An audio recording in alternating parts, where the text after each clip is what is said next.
It's been real crazy, you know, and a lot of mess to deal with. Tay, my friend Shantae Quinn, who has been sick for a while, is really helping me out with overseeing things for my son in the case that I am not here to raise him myself, which is a strong possibility. Now, let me explain something to you. Um, in 1996, I believe, it may have been 97, but I believe it was 1996, in Prince William County, Virginia, they had arrested me and my two older brothers and a couple of our friends and stuff for malicious wounding by a mob. Seriously, okay. This was we was actually held in juvenile for actual just a regular kids fight. Okay. Now, considering the fact that we were in a stolen vehicle, that made it criminal. So um, that was about the only thing that was really criminal about what occurred. Okay. Anyways, this girl had been bothering my brother for a while in school. My oldest brother, who was very quiet. People usually didn't bother my other brother, who is a year younger than him and a year older than me, because he's not as quiet. So, because he didn't want to go through nothing with her, and I wanted her to leave my brother alone, um, I got into a fight with the girl. So what we did was we met the school bus. When she got off the school bus, I beat her up for my brother. Just a normal fight, just beat somebody up. Not, nothing malicious, nothing, nothing to like harm or maim or do nothing like that. Just a normal, just beat somebody up, okay? So in saying this, we go ahead. Her mother, the girl name was Sabrina Martin. She's somehow related to my father's side of the family through marriage or something. But anyways, her mother had cut gashes in her face. Okay, she had cut gashes in the girl's face, and they called Prince William County Police, and they had locked us up for malicious wounding, saying that that there was a weapon used, that all of us had jumped out and beat this girl real bad. And we jumped out with like a whole group of people and beat this girl real bad and cut her face up and all of this stuff, right? They were charging us for this. The only reason that we did not get charged on a false crime is because Prince William County public school bus driver came to court and told them in the courtroom, this one child hit this other child and then got in the car and left. You understand? This was not a severe situation by any means, but this situation was blown up to be very severe. Now, again, in 2002, now they charged me February 21st of 2002 when I was arrested in Prince William County for drug charges, okay? There was no drug charges found, so April of 2002, they rebooked me and charged me for sexual assault, assault and battery, and abduction, okay? So when they recharged me with this, my brother Leonte Carroll was an informant. My best friend Charles White third was my co-defendant, and Mashandi Ellison was also prosecutor's witness with Leonte Carroll. Okay, now they totally denied all of my witnesses. They set this whole thing up to whatever they did with them whatever they got them to do. Okay, the witnesses and the victim had different stories. It was just a crazy hot mess. Okay, so within a year or two of learning the laws and what was going on, I started filing. I realized what was going on, but I ended up doing 5 years. I let the uh, court-appointed attorney talk me into believing that um, if I took if I pled guilty, if I pled to an alpha plea, saying that I don't want to go to trial and plead to sexual assault and assault and battery, that I would do a couple years and I would never have to worry about any of this stuff again, never be on my record or nothing. So for those who have an understanding of the law, let's be clear of something. I was 19 years old, nor have I ever at this time been in any major trouble. So I didn't know anything about anything severe. All I did was fight. I mean, besides getting assault and battery for fighting, what hell would you know about the extent of all of this? So, anyways, I do 5 years. They sent me to Fluvanna. They released me April 6, 2007 on probation in Prince William County. When they released me in 2007 on probation in Prince William County, on August 15th of 2007, Kathleen Hedges, the Prince William County probation officer, violates me for refusing a polygraph.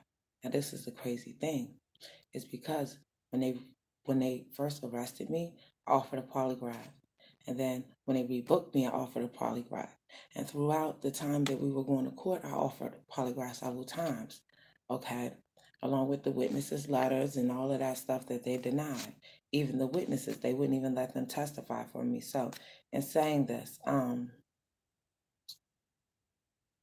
this stuff went on. So they actually this Prince William County Kathleen Hedges, who was their probation officer, she was an alcoholic. So the lady was very abusive towards me. I had reported this, tried to talk to her. I went through hell because I'm dealing with my mother who has backslid and was just totally in a rage. And then I'm dealing with an alcoholic probation officer, not knowing at this time, during the same time, Andre Hines is on the run and that he's around to get in, to use whatever this situation is to get out of trouble that he has got into in Georgia. All of this I end up finding out later, which was like a year ago, last year in 2017, when I started going back and looking and seeing what was going on with people after, because things just started to seem, it was a pattern. And I just followed the pattern and started to look and see what was really happening and what was going on. Okay. And I'm going to tell you why as I walk you through this. Okay. So you don't ever get this twisted about nothing. Okay. So this lady, they violate me, right? So they sentenced me to 2.5 more years. Okay, so I go back to prison. They released me November 19th of 2009, homeless again. Okay, have nowhere to go, nothing. They're totally aware. All right, so this is 7.5 years now. So I live back and forth between district and VA. However, you know, and I make it, I survive. It's what you do in situations like this, but things never seem to add up or make sense because like by being in the same environment by the same people, like I said, patterns, things, it just doesn't make sense. And see, I come from a dysfunctional family, so people who tend to benefit from this dysfunction will use it. However, my mother was the one who understood this and controlled things and did not let outsiders overstep their boundaries as far as with her family. So in saying this, that was a difference. But anyways, all of this stuff is going on. I come back, I do what I have to do. I'm taking care of my daughter. All of the things about her medically and what I was saying about the abuse and me getting her checked out, all of that's documented for her pediatrician because that's what I do as a parent. I don't let my children fall to the wayside. There's also documents from her elementary school and everything. I'm very thorough. I'm very active. I'm very involved as a parent. Okay. So I tried to get her back together. Um, while I was struggling in between, and I got a job, I went through some crazy stuff with a harassment thing that I can't discuss due to legal obligations. So I can't get in that to that with you. But anyways, it was a bad time in my life. So I ended up getting set up for an indictment on drugs in Del City, Virginia, with Carlin Garcia and her boyfriend Leland Meadows. All right. This also linked back to the same very people from the beginning. Okay. So, and that's involved in the end. Sorry, it's just what it is. You just follow the pattern, same type of thing, okay? So they set me up on an indictment. They used a warrant because what happened is they're sending this stuff out for the registry, but I don't have nowhere to live and I'm bouncing around. So by me bouncing around like that, I don't have an address. The thing is, Virginia, it's hard to get an address because, you know what I'm saying, if I'm not using my parents' address, really don't want nobody really don't want the address on there. So what I do is I just find the address, and as long as they have an address and I do what I'm supposed to do, that's just how I deal with that because it's too much. Plus, it's only used to track me. It allows the criminals to track me to be able to know my whereabouts because that's what they have been using with the state police and with Prince William County to do the things that they was doing. You understand? Now, let me walk you through. So that's in 2011. All of that goes on. I go through a whole thing with all of that stuff. Before I ever make it to court or anything, my sister gets into this thing with her baby father, which leads to him with her sharing his drug bust, which was an indictment as well, which was a federal indictment. So he gets busted for drugs. I end up his baby mother at the time, because that's what all the chaos with my sister and him was about, was that he had left her for another girl. So his baby mother at the time, and they're calling me, telling me how they're telling the police I sell drugs, yada yada yada. So I'm not paying this stuff any mind because I don't even mess around with none of these people like that. It's no big thing. I keep, I was telling them like, y'all goofy, keep it moving. Well, they actually do. So on December 12th of 2012, federal police come to arrest me. Now, on one of those posts, you'll see a heading from Tania Niavantes, Carol Majors, talking about turn up party. That was the day of the federal arrest, that she was ready to turn up and party and back to the nightlife because the nightlife involved, my daughter, which you can't do that if I'm there with my kid, but you can if I'm not. Okay, so um, they actually held me and sentenced me to 10 months for failure to register. Okay. And that's what the warrant will show if you look it up because they wanted to post it for the public. But what they don't tell you is that I was registered and all my stuff was straight. I was registered in DC because we were moving to DC. We were relocating. We were already getting things set up with a program and all of that stuff. The reason for relocating was because I needed stability so that I could be able to go to school full time, continue school full time, and be able to do volunteering um, or some type of work for training for my field, which was technology. Okay, because that's something that I needed to build on, and I need to be able to do it hands on. So of course you got to go in that ground level, but I had a plan for that. That's what I was working on. Okay, so we were to relocate so I can be stable, so that therefore I could do all of those things. Because at this time I have my daughter and my son. Okay, so um, we were moving to DC at the end of December. They came on December the 12th. All right. So they were fully aware that, you know what I'm saying, oh, we have a short amount of time to arrest her because if not, she won't be out here, which is nothing wrong with that anyway because I don't have an address. So I have to just use the address. Plus, Virginia was doing weird things. I was to give them, like, if they actually had an address for me or whatever in Virginia, it would be, like I said, we was using it to track. So you don't want to give somebody's address and have somebody stalking or sitting at their residence watching them, tying them up and nothing like that, based on nothing at all, because there's no threat to my community. Okay, there's none of my neighbors or anybody that's really not involved in this stuff that is going to say anything different from what I'm saying. So, anyways, um, so they locked me up December the 12th, and they hold me. They released me on October the 26th, 2013, homeless again, from federal custody. Okay.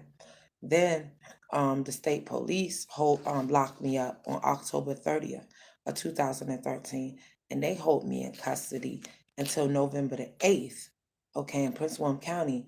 Now, what they're holding me for is a failure to appear on the possession charge, which my paid attorney took care of, because the federal said no, they weren't giving me, they wasn't going to let me go to court for the state, that I could take care of it after, which everything was set up, because that's why they didn't hold me and transport me. They like, that's why there was no, they didn't transport me with that. What the hell? I'm think of the word I'm trying to say, guys. I'm tired. I've been up for days, but I really gotta do this. So I gotta walk through this real quick. So they really, I came back on my own. All right. So there was no hold, no nothing. I signed. They knew I was coming back. I have 2 kids here. There was no reason to run, whatever. So in saying that, they held me till November the 8th to put Demetrius Perkins in the cell next to me in my courtroom. Okay. So he's in there talking about how he was a big drug dealer and how I was a little nigga and yada yada yada. This is all the stuff he's going through. And I didn't cursed him out. You understand? I didn't cursed him out so bad, and I'm so irate that the judge is pissed off with the federal marshals in the court, and she's pissed off with the circuit court district with their district attorney, because she's yelling at them, telling them that's not what she does in her courtroom. She is pissed. You know what I'm saying? So she told me that I wasn't supposed to be there. You know what I'm saying? That they were supposed to just PR me, which was what we already knew. It was already worked out with the attorney and everything. So I'm already knowing that they're doing something wrong here. So, in January, when we start seeing the things with the sexual pictures of Shania and everything on my mother phone, my mom showed it to me. She couldn't get it off. It was on her through her Google. So what I did was I contacted federal, which would there's the documents of me talking to him saying, hey, this is what's going on, explaining it to him, da da da da da. My kids are not safe. Now this is now I'm telling him about a child that's being sexually abused. Okay, I even asked for treatment to try to get her help. And because I was aware of what was going on with my daughter, he actually violated me. Violated me. I wasn't even home for 90 days. He violated me because I found out what was going on with Shania, which is something I already had seen the first time. And then they sent me back because I reported it to her doctor. So I got locked up instantly and sent back. Okay. And saying this has been a pattern. And like I said, over time, I started following the patterns in history and watching what was going on. Now, um, after this, after he violates me February the 19th of 2013, um, in March is the incident with Timothy Armstead, and my mother was on the tape, and Timothy was saying he didn't give a fuck about Shania and fuck the courts, and if they wanted to talk to him, they gonna have to pay him and fuck the judge and all of that. That was in March, okay? That was also reported to Prince William County local agencies and to my federal probation, because at this point now I'm very concerned because it doesn't make nothing's making sense to me now. Some of this stuff people may say I'm paranoid about, but things like this move me real funny because I pay attention to everything and I pay attention to detail differently. So I'm really not feeling this scene because it's too much going on. So this is all within the first 5 months of me coming out of federal custody, okay? So then the following month in April, because I done left my parents' house. So Tania, Andre, Leonte, the homie Jew, Julius Ling, and Christopher Stanley. This is when all of this stuff go on with Tania and she didn't call Andre Hines from the barber shop, and this is supposed to involve me and oh, okay. My mother supposedly told her daughter that she didn't want to hold on. My mother was supposed to told me in front of her daughter that she didn't want to watch them no more because of my sister. Okay. So this meant my sister called Andre Hines from the barber shop. He comes down from his job. They're on the bob. She's texting me, calling me all kinds of names going off. This is supposed to involve me and my son and everything about my mom not watching her. My mom's supposed to telling me she's not watching her kid. Okay. So me after a second, I'm already thinking it's more to it, okay? Because they got a weird history with some stuff between them. And, when I talked to my sister about it, I talked to her like a big sister, you know, and then when I talk to him, it's something different. But when she talks to him, it's something different. So when people start playing games like that, you already understand the nature of people and what they do. So you know who they are. So it's no point in going through, oh, it may not be. You already know what it is. It's not even that serious. You can't change who nobody is, okay? So in saying that, I'm a big person about, when people are for you, how they treat you and your family says a lot about how they really think about you and how they feel about you.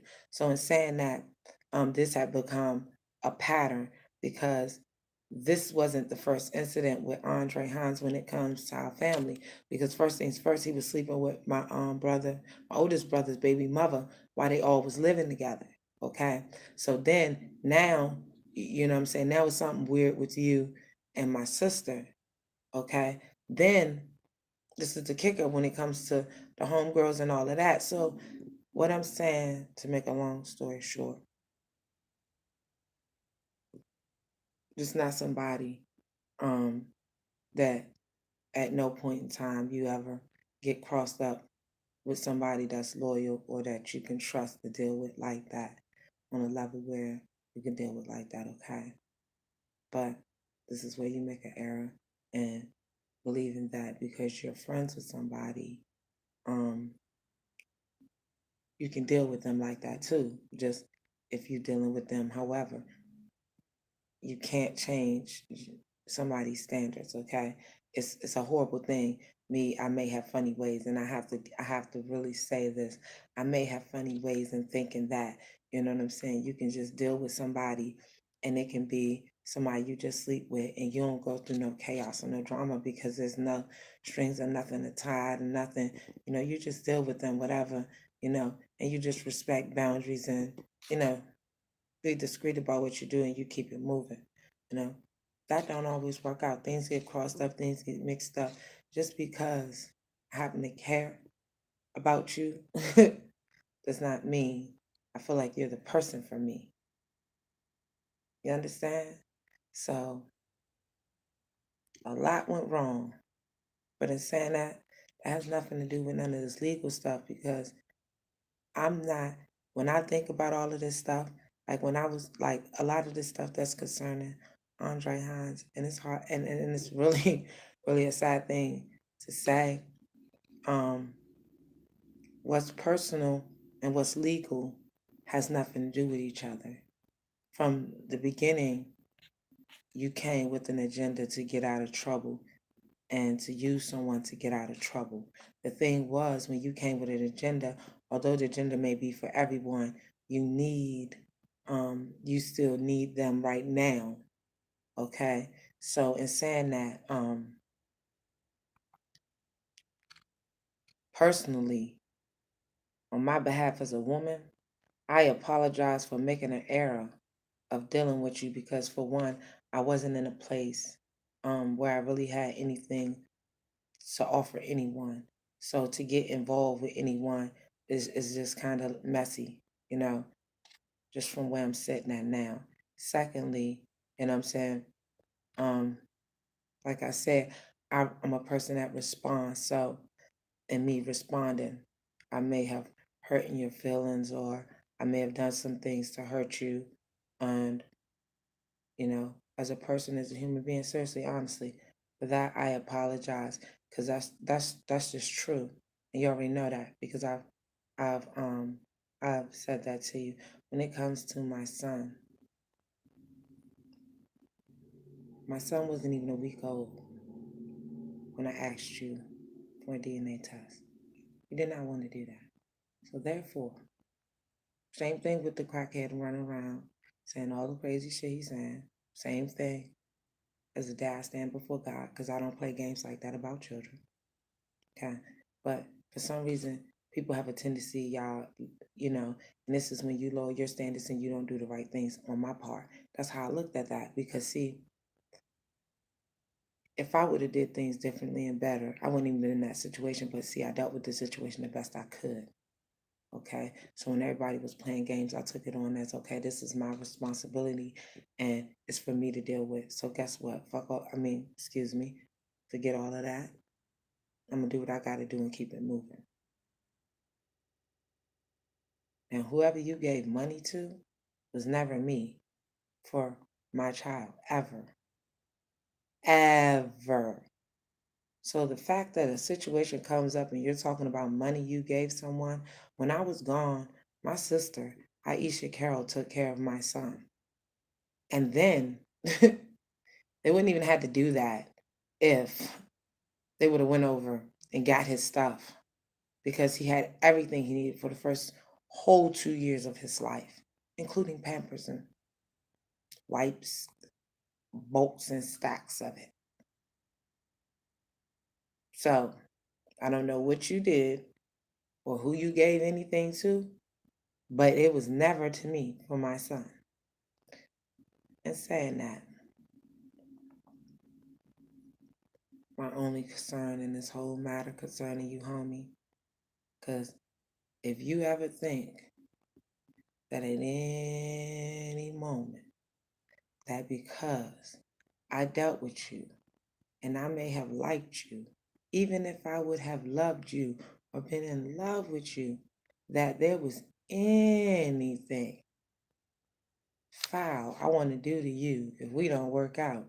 That's some crazy, sick, and weird shit. Okay? So let me tell you something. Although I may not have dealt with everything right or done all the right things as far as personally dealing with you, hey, homie, I came with no foul intentions, nor at no time in my life did I ever consider or even think about, like, okay, well, since I don't really know, we not going nowhere in life and I ain't gonna be with this person, that I'm just gonna be doing this or do that or do something messed up. No, I didn't. And I always believed that if you failed in life, if you would have failed based on the people that you surround yourself by and how you move. Not because you weren't capable of doing something, but that's here nor there. Once I found out that you was involved with the sexual abuse of my child, I have to say that's a whole nother story. But what you was not going to use was that I was tripping and crazy and stalking you and gone about you, that I would go through any type of drama with you and accuse you of some shit because I'm delirious and crazy about you. I don't have that type of thing in me for no man. Ever. So, all of the times that I've went bonkers ham crazy shit on you, you have done the most outrageous, disrespectful shit. Continuously. For no reason. Because you don't have to do any of that. It's a choice. And then you're a naggy, picky, headachy person, which makes it 10 times worse. And saying that, homie, there's nothing crazy about me. I don't have no crazy thing about me that when I deal with somebody, just because I deal with them, they mean something to me. If that was the case, everybody I dealt with would have meant something to me. And that's not the case. That's why I know that some things ain't for me. You understand? So in saying that, as we continue along on this journey a month after the incident with you and all the drama with Girly, Tania, and Leontay, because all of this happened based on something that my brother said to stir my mother up about her and my father, which made her come up the street crying, and she called my father, and then my father, you know what I'm saying, I guess told her just chill, don't even worry about it, that he'd talk to you or whatever, talk to my brother or whatever, and don't pay him no mind, whatever he said. And then my mother was upset about the situation that was going on. But you cannot tell me. Now, this is the thing about reality shifting. Even if my mother did say to me, you know what, her ass did this or she did that, I'm not watching her kids no more. You cannot tell me that there's no way in hell that I'm going to buy, by no means necessary, that means that you call somebody from their job and y'all are sharing messages and all of this bullshit that y'all doing and going through all of this goofy shit. You saying that this man trying to mess with you. Then you say when he asks you about it, you saying no, you didn't say it. And then, I mean, all of this crazy stuff. And you have been doing it for years.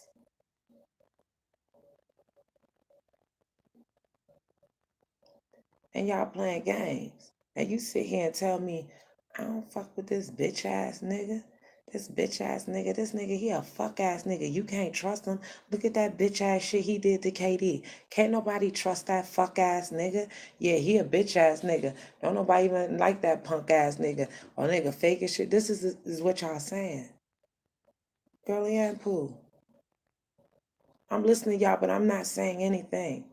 But what I am saying in my head is, yo, if you really feel this way about somebody, why you dealing with them like that?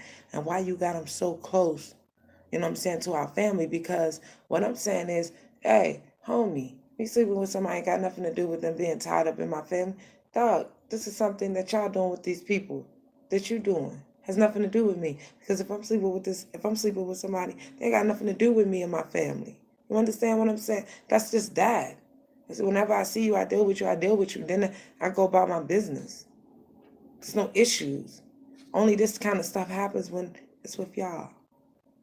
Because it's the type of things that you'll do, because it's a mentality. So let me explain to you. So after you go through all of this stuff, right? And it kicks up all this drama, what I start noticing is a pattern in the people around and what they're saying. Because nobody F's with each other, but they dealing with each other real tight. But it's still, it's something weird. You know what I'm saying? Everybody trying to get you to see and believe something. But I don't understand is when somebody going out their way to make something huge when it's not. And there was a pattern. And this pattern started to become a pattern with just him. Because see, what happens is I don't have no huge circle. See, y'all deal with everybody and all of these different people, have all these different friends that you socialize with and they in your business and you see all the time and talk to. I don't.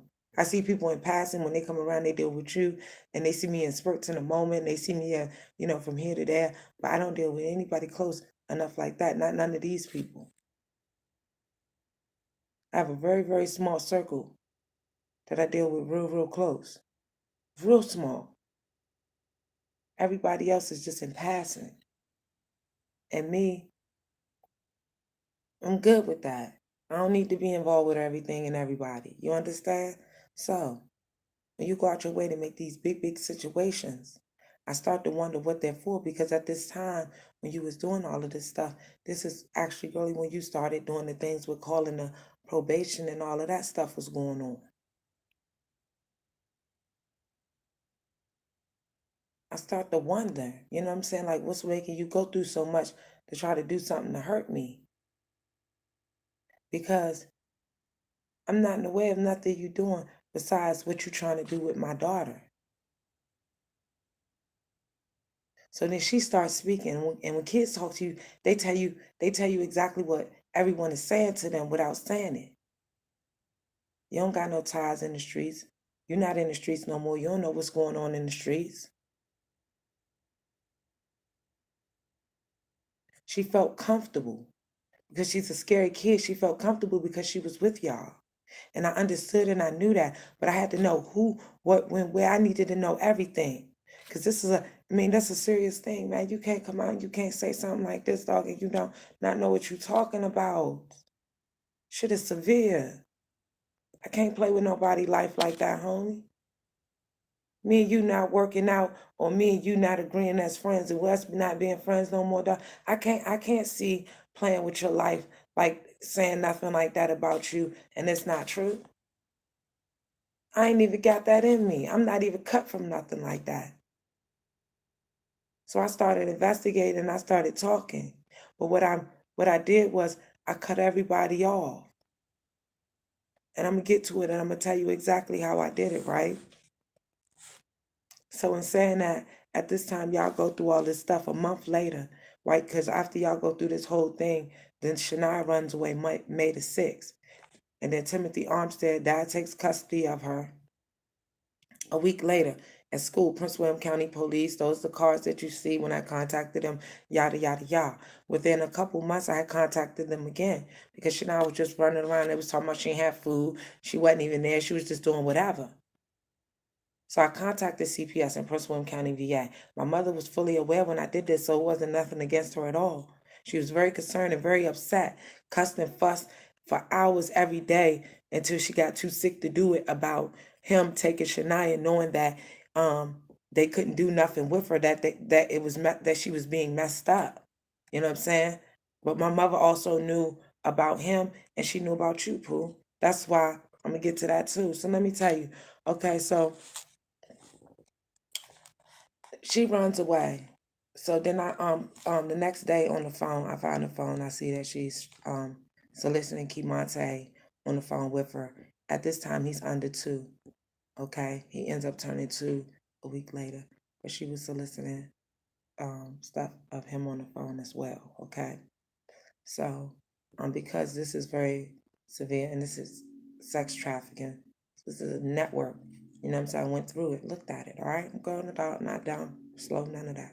All right, so I give it to Prince William County Police, Officer White, and Detective Miles get the phone for evidence. Okay, so I'm telling them I want to file charges because see, he's a kid. Because see, once I file charges, this becomes a legal matter that they have to look into. But they did they covered everything up, wouldn't do none of that. Said that she was allowed to solicit herself, and they went on, to doing whatever they was doing. So July 2014, Derek Hill contacts child support, and he tells them that Shania is no longer in the home. This is what a month later, just like a month later, Pops passed away on July the 7th. Okay, that's the neighbor I was staying with. He was like a father. He passed away July the 7th. Then around July 22nd, this is when he started going through this about Shania not being in the home. He then contacted Prince William County Child Support because he was upset about paying $75 a month because she wasn't in the home. So when he says, and that when Prince William County documented him saying he was uninvolved and he didn't know nothing that was going on with Shania because he wasn't around, that's not the case. Because like I said, left a wide paper trail. You did way too much, and you used way too many resources across way too many departments with way too many people who I'm aware of. So the names and the people who I've been saying for the last year, none of them, you're not an innocent, uninvolved victim of circumstance here. You were involved in this, okay? So in saying that, he was fully aware. So in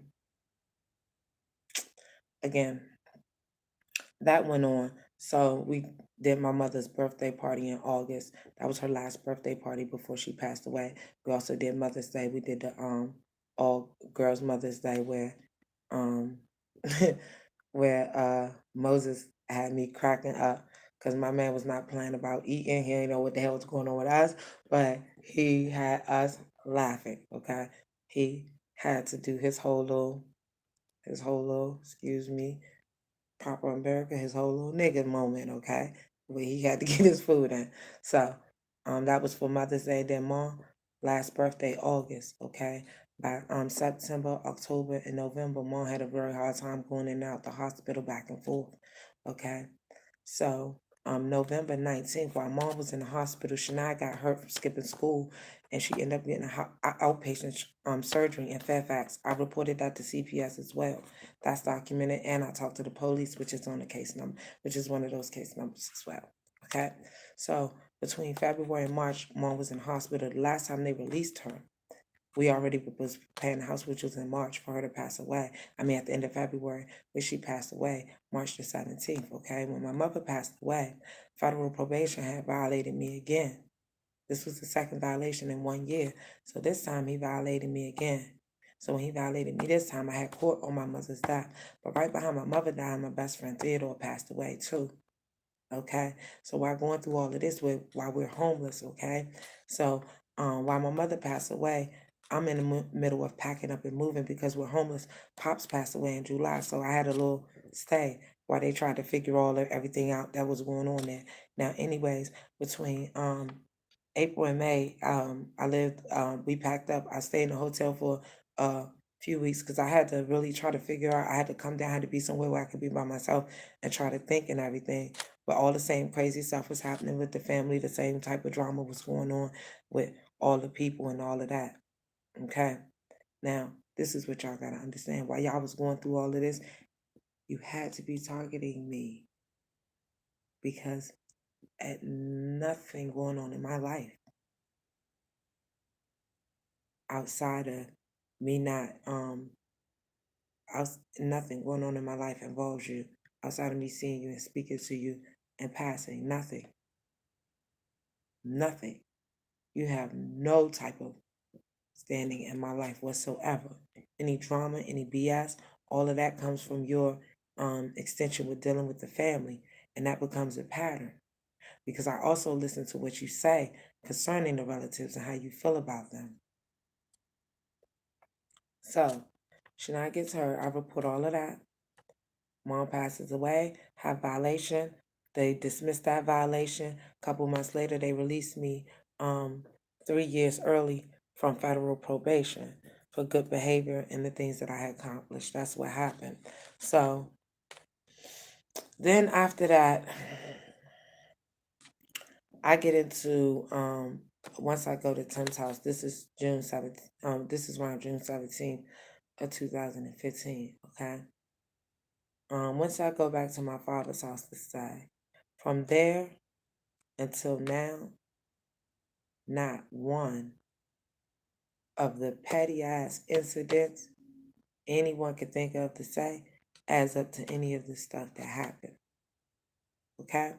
So let me tell you what they did. So during this time, while Shania is still involved with the family, which the court records will show that that's the truth as well, while she's still involved with the same family, CPS and DSS is helping the family as well as Andre Hines and the criminals that are trafficking the other children in the area to do the same thing with Shania. So that's also in the court records as well. So they just left the names out. I just added the names in. That's all. But they came out with a hate crime. Now, the first thing Shania did when she went into the system on June 2nd of 2015, when she went into the system with DSS, Shania told them that I had sexually abused her and that's why she had ran away. Only thing was when Shania had said I was sexually abused her, I was already incarcerated.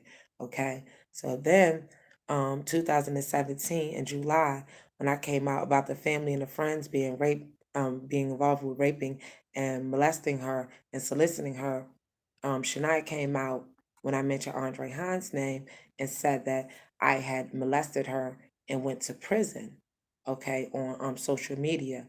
Andrew Armstrong had posted a picture of the registry saying that I was a child molester. Andre Hines had called the neighbors from his barbershop and was telling them that I was a pedophile and their children was in danger. Timothy Armstead called the police and said that I had a gun, I was suicidal, and my son was in danger. My other sisters was on social media with Demetrius Perkins saying that I was crazy and I was sick.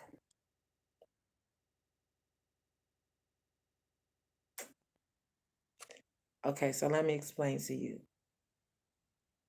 Now what your objective was to do there was when you came out and said that I was a pedophile to target me in the public, because publicly people don't feel sorry for pedophiles, people who abuse children. So it's easier to get sympathy, because what you wanted to do was, you have been trying to build sympathy for the girl, the original 2002 case for the girl Cottrell, by using that sex offense. But the only thing was, by us being in that area so long, her reputation and what was going on prior to her knowing me, everyone knew that I didn't have anything to do with her lifestyle, that she had already been out there and had been doing all of this stuff. So it wasn't an introduction. So no one bought into what really went on, knowing what was really going on in the streets, okay? So you couldn't get the same impact with her. You couldn't get that sympathy drive. Okay, so what you could do was, if you had once you got connected and you had people that was working the system, and you already had the system behind you, you built on that with those people.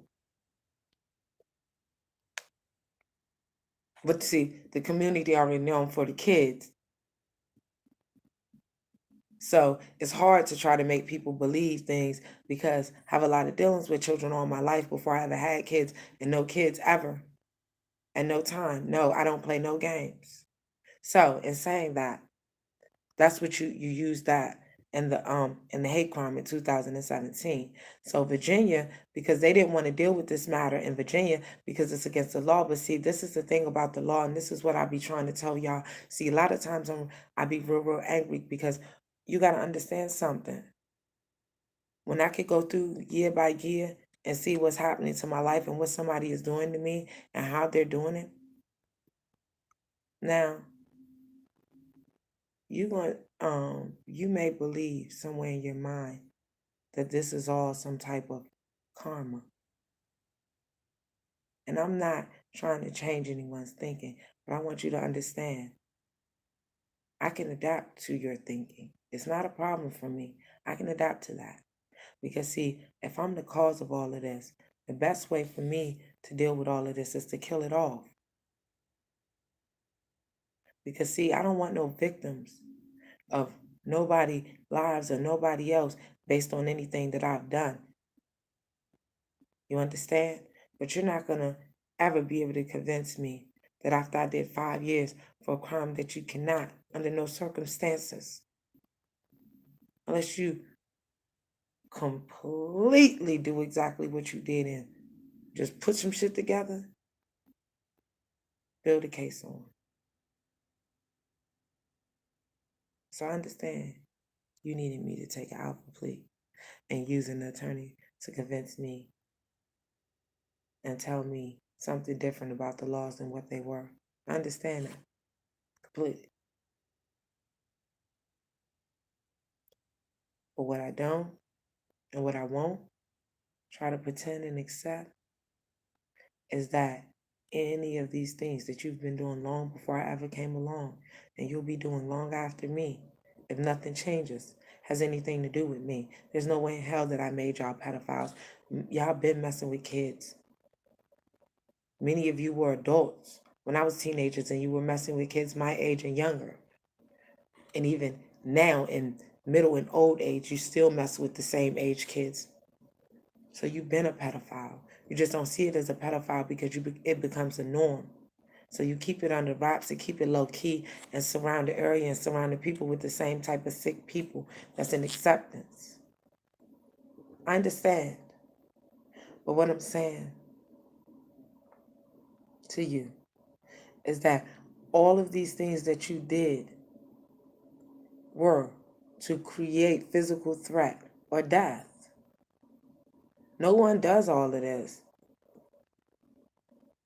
just for you to walk away at the end of the day and you go back out there and for your life to be normal. Everything I worked for, they came for and took. Because you never see somebody struggle and you don't see what they go through, or you don't see their hurt and pain, you're pressed to see something. So I let you see my hurt and pain, and what difference does it make? Because at the end of the day, you still the same messed up person you are. You feel no better about yourself. Even if I gave my life to this, you still would be the same messed up person that don't have no self-value or feel no better about yourself. Because all the money in the world wouldn't make you the person that you really want to be that you're not.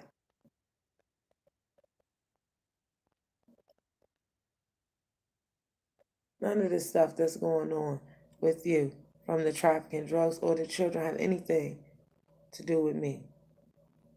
And you're not going to tell me if you deal with somebody and they're overstepping their boundaries in your life and they're doing the wrong things and you don't have no problem with them doing it, that you're going to hold me accountable for them doing it to you. You're tripping all the way. That's not how that works. So these rules that you set in place, you set them in place for specific people, but you don't have these rules for yourself. So if you was a people against any type of bullshit with anything about sexual abuse or anything, the last things you would be doing is fucking molesting kids. I can't even buy the bullshit. I can't even entertain it. So when I be flipping out and I be like tripping out my mind, going off, and I'm in a rage, hey, when I sat down and I looked at everything, none of the petty shit that you have been going through for all of these years involved me. Not even your trafficking, none of that. What you were so concerned about is how I was making it. And you were so hell bent on holding me down. And you kept trying to involve me in things that you were doing only because I'm forced into a situation to move like I'm moving just to survive. Which I've done nothing wrong there. So,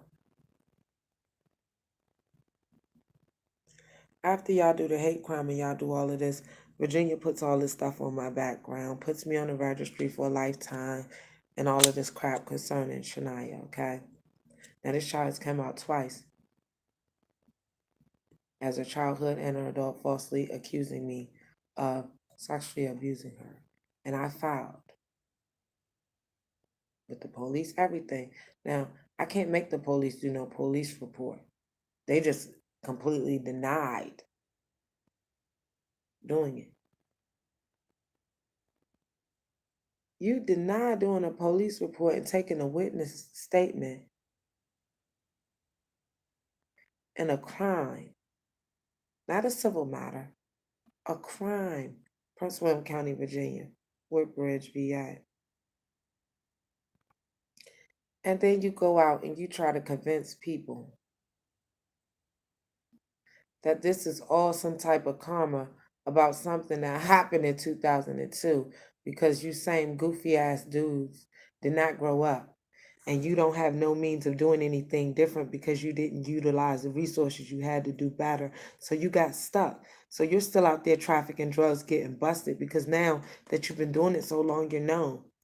And after a while of them busting you, they start following you and your friends and your patterns. So, you know what I'm saying? It becomes a trail of y'all that get busted. Running in the same circles. Excuse me. So, you decide to become civilian police and informants to get out the trouble. I can understand all the street people. But what I don't understand is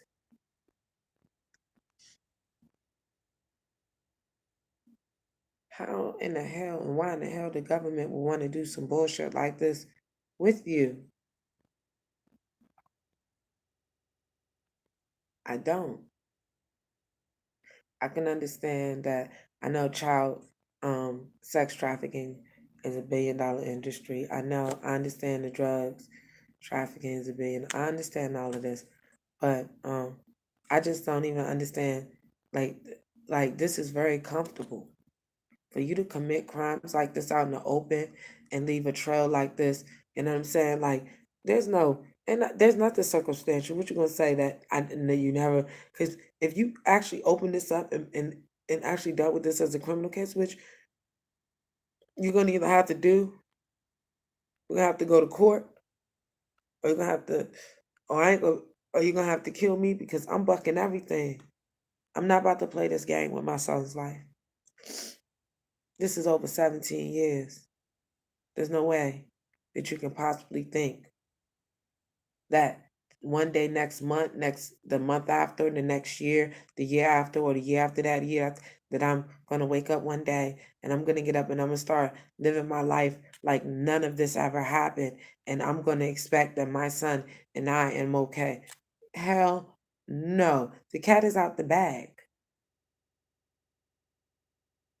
Now where we live at now, let me explain to you. I've been here for 8 months, okay? When I first got here, I meet a neighbor because my son plays with his kid. I meet this guy, right?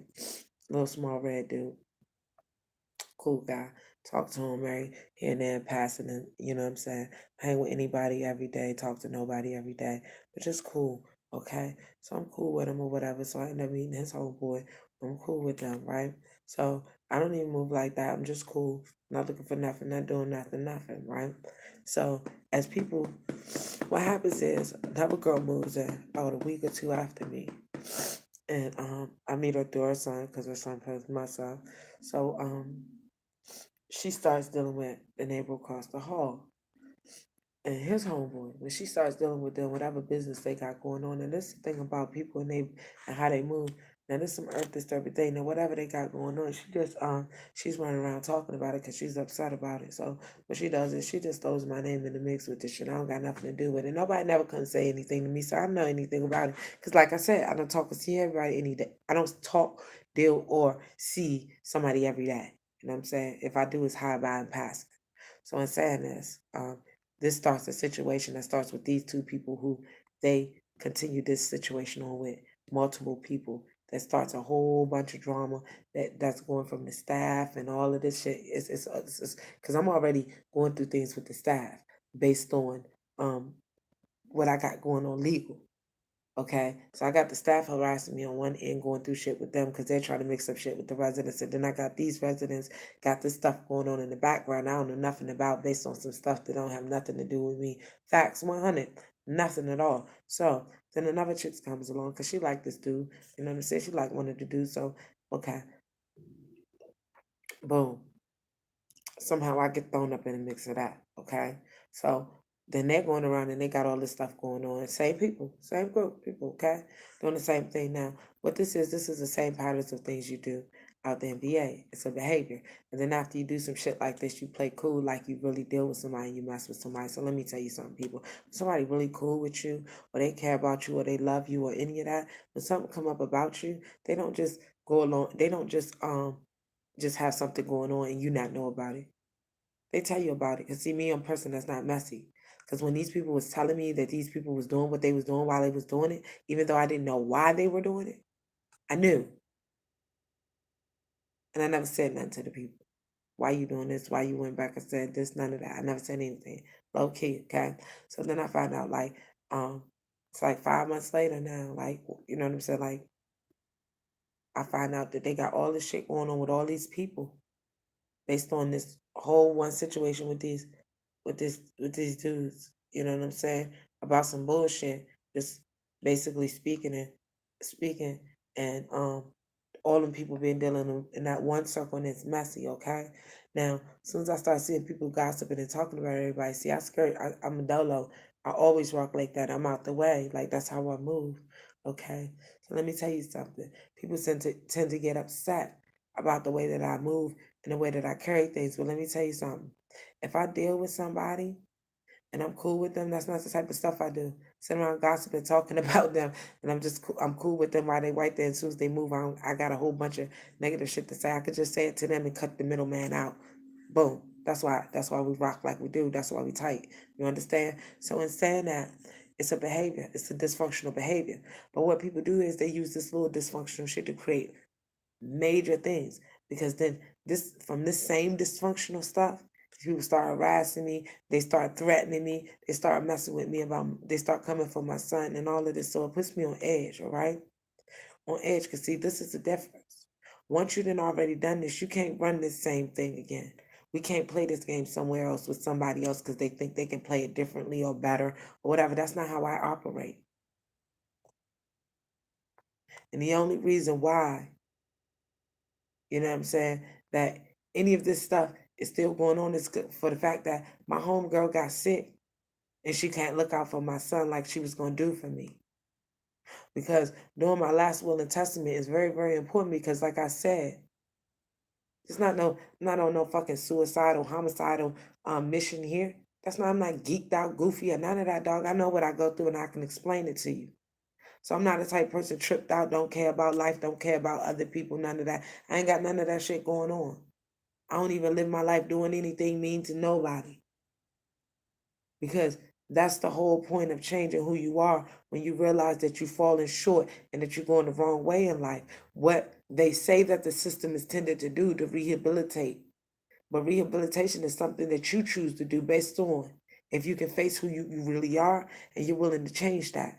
That's a choice that we make based on where we at in life. So in saying that, when you look at these years and years and years and years and years and years of shit that you keep saying was in the past, but it's still the past becomes the present becoming the future, it's a problem for me. And I know sometimes I say things real harsh, and sometimes I'm probably real upset, so I probably say a lot of things that rub you. But although I may use curse words, and although I may be mean, or I may not say it the nicest, I'm telling the truth. Not my opinion, the truth, based on facts of things.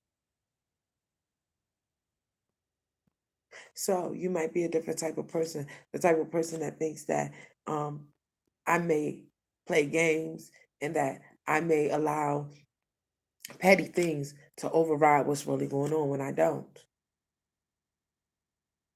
You're not gonna push me around, play with me, um, torment and tear up my life and and put my son in worse jeopardy and danger by the things that you're doing. You know what I'm saying? Just and me know that I'm gonna give my life, but I'm gonna give my life to some bullshit, but not to save my kid or fight for my child's future. Why these people going through all of this shit? They stirring up all of this drama, talking about me, upset with me, creating a whole bunch of chaos. I'm not involved in. All I'm doing is speaking high and by and passing. They doing all this stuff.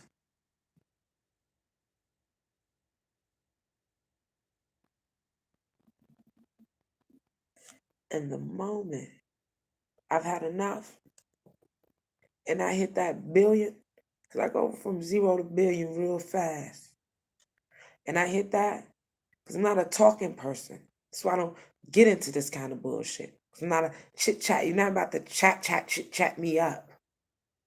I'm a grown woman. Don't make no sense in the world for me to sit around in a situation like this, gossiping about other people, worrying about who they sleeping with, trying to meet some man to play with, looking for a boyfriend or none of that. Don't even make sense. Nothing I even consider in the day in a situation like this. No time. Even when I'm not in these type of situations. Sit around and gossip and do things like that. Nah, I don't move like that. That's not my type of thing. I'd rather have some friends I can sit down and come up with something that we can do something beneficial because that's not going to work. This does not mean I've never done nothing wrong in life, but the things that I had done wrong in life, those lessons, I value because they made me a better person. So, in saying what I'm saying, the threat, the danger, the bullshit that's done to my son and continues, it's unforgivable. You understand? You've done way too much. Way too much. And then because this chick is upset about a dude she feels like I might be in the way of, that I'm totally not in the way of, she goes around and starts telling people that I went to prison for 10 years for molesting my daughter.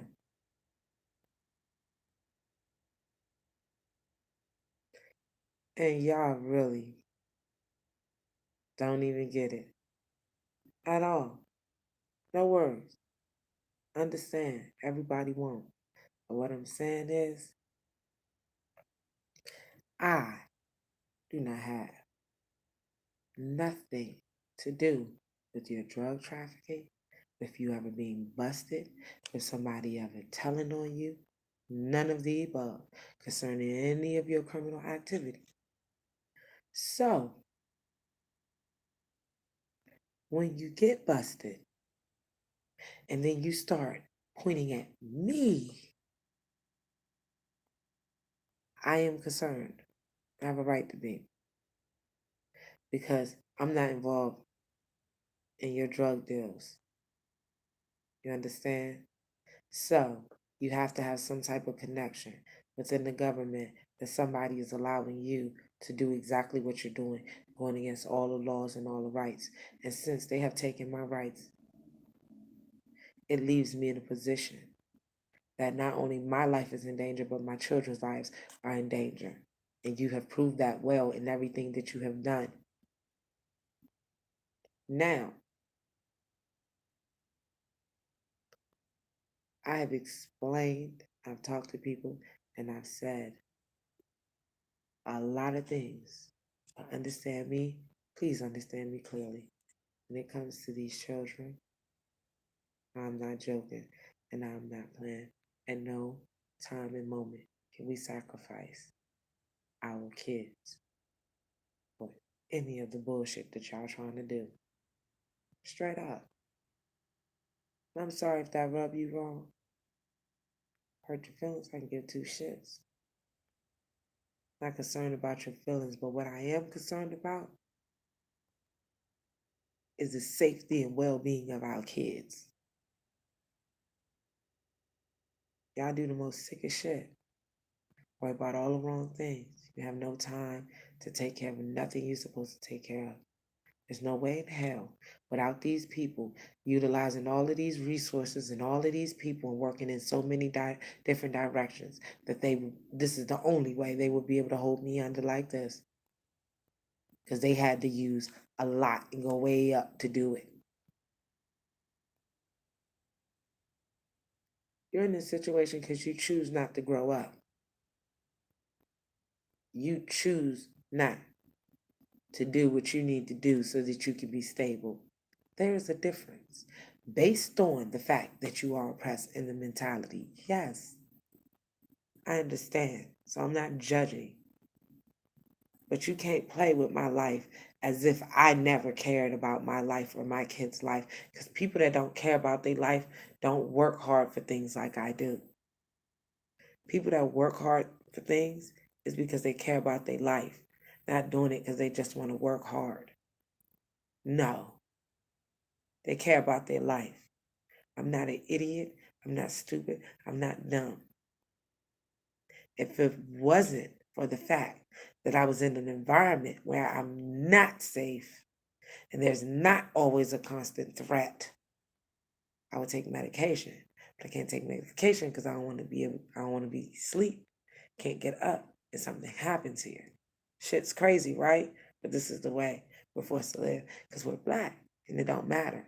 And for me and my black children, I gotta go rally up people for them not to do all the things that they have done for almost 20 years. And then to turn around and we're going to pretend like none of these things happen. That is not how it works. We're coming up on a year. And when I say I'm fed up, I'm worn out, I'm broken down, I've done all that I can do in every way possible to do the right way, things the right way, and the right things. And I've listened to everything that everybody had to say about everything they had to say about. I have been condemned, I have been judged. I have cried, I have suffered, I have laughed, I have smiled. I've done it mostly everything, okay? Just too fed up to play games and bullshit around. The goal is to deal with this shit one way or the other. How we have to deal with it has to be dealt with. It's too much. And a burden, any burden that I have to carry, that if I leave the world, it carries on to my kids, because while I'm here, it has carried on to them, and it has been something that's been used to target them. And there's false allegations, and these people are making them based on the fact that they want to get out of crimes that they actually committed, that there's evidence for, and they've been able to do so. Snitch my ass. You better figure out what the hell you about to do. Because whether I'm here or not, hey, America, you got to deal with this. You definitely will. Because I don't plan on leaving this world and leaving my son to no bullshit to burden based on some sick mess that y'all have going on long before me. And many of you involved long before you. So although this is something that you've done and done and done for decades and decades and decades and decades, and it's a norm, because it's sick and it's a norm for you doesn't mean it's a norm for everyone else. It's not a norm for me. No, I'm not going to accept abuse. No, I'm not going to accept anything. No, you're not going to tell me that this is what I should go through and what I'm supposed to go through, and this has anything to do with karma. I'm not dumb. I'm not stupid. And I got a good damn brain that lets me stay in touch with reality by the grace and mercy of God.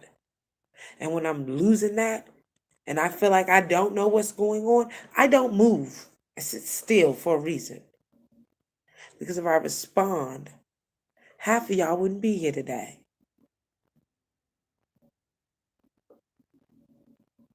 And regardless of how I feel, lives matter. And the impact of bullshit like this is detrimental. And it matters. So in saying that, I really, really, really, really hope that y'all wake up and really get it. There's no past. It's not acceptable.